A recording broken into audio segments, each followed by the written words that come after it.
Welcome back to my Cream Shakti channel where we help you heal yourself. If you're enjoying this information that you're finding on these videos, please like and subscribe down low so we can spread this delicious knowledge all around the internet. Today we're going to talk to you about aloe, and it's a super spiky leaf here. And what it is called in Sanskrit is called Kumari. Kumari means either young girl or virgin, and the reason that it's called that is because it's really good at keeping a youthful appearance and rejuvenating our feminine energy in our body. The Egyptians also call this the plant of immortality. Inside this spiky leaf, there is a gel, and this gel has many tastes. It's actually had a taste of bitter and astringent, and then it has a sweet and cooling effect. So therefore, it's good for all three of the doshas in our body. However, if you have it on a regular basis, be careful if you're a vata constitution or your vata imbalances, because it can throw up the vata when it's being had a lot, which is the air dosha. The other thing that you want to be careful about is having aloe powder, not the aloe gel, because it's a strong purgative, as well as the yellow lining that's inside this leaf. So later today, I will show you how to cut this up so that you don't have the yellow stuff and you just have the white gel that's on the inside of this leaf. Aloe is really good made into a juice drink. You can mix it with either honeydew melon or cucumber to make it into a nice refresher. However, if you want aloe to work really well, you want to have aloe by itself, even though it's very bitter and astringent, because then our body's natural intelligence will be able to recognize what it is and actually work that much more effectively. Because of its bitter taste, aloe is actually really good for the liver and for the spleen. When that bitter taste comes into our mouth, our liver will send out a bunch of bile out of our liver, and that bile actually carries a lot of blood toxins. In that, blood toxins can be a lot of pitta that has been, or fire, that has been aggravated in our body and been staying there, and it gets rid of it out through our body. Aloe also helps speed up the peristalsis, which is a movement in our colon, so therefore it acts as a mild laxative. It's really good at cleansing the colon and getting rid of parasites. Aloe is also really great for the sugar and fat metabolism in the body.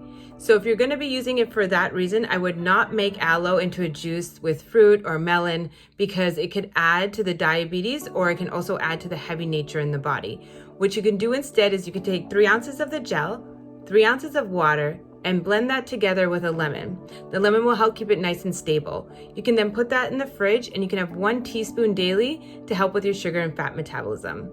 If cutting up the aloe and making this concoction is a lot for you, you can also get aloe juice or aloe gel from the store. I would buy an organic brand, but I'd also check the back. They put a lot of stabilizers in this, including citric acid, which actually does the opposite of aloe and will change the benefits you get from aloe. The only ingredients that should be in your aloe juice or aloe gel should be aloe itself, as well as lemon juice. Fresh juice of aloe can be placed on sores, burns, and herpes. It can also be ingested for skin conditions, so it's actually really good for all skin. It's good at getting your elasticity, getting the collagen up, helping with scarring, and also helping with moisturizing. I recently used aloe myself when I was traveling, because I traveled to a much hotter climate and I felt the heat building up in my body. I also had some spicy food because I was on vacation, and that kind of made some burning sensation in my body, so that plus the hot weather. So I went with aloe, and it's really great because it got that excessive heat out of my body, and the way aloe works is that it helps with the inflammation in the intestinal tract. So I'm going to show you guys how to cut up some aloe, and you're going to just start with getting the end off the leaf here.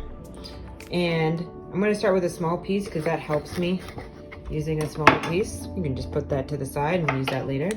And you want to start by getting the edges off, just like that.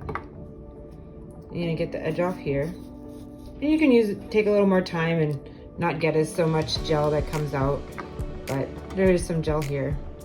And then I'm going to very carefully get this off.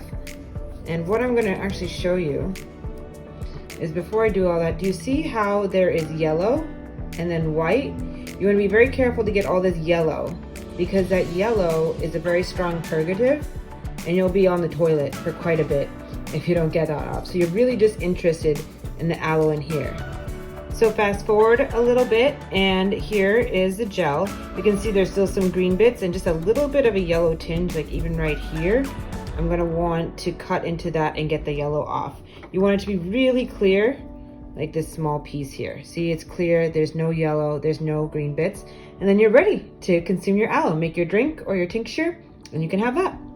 I hope you guys learned something today. Aloe is very versatile. It's easy to get from the store. It's easy to make your own little concoction. I forgot to mention that fresh mint can also help with the taste. And you can use it, get it from the store, and you can use it very easily. It's also really nice to just have it 1 ounce at nighttime if you are having that excessive heating and burning in your body. I hope you guys have a great rest of your day. I look forward to seeing you again soon.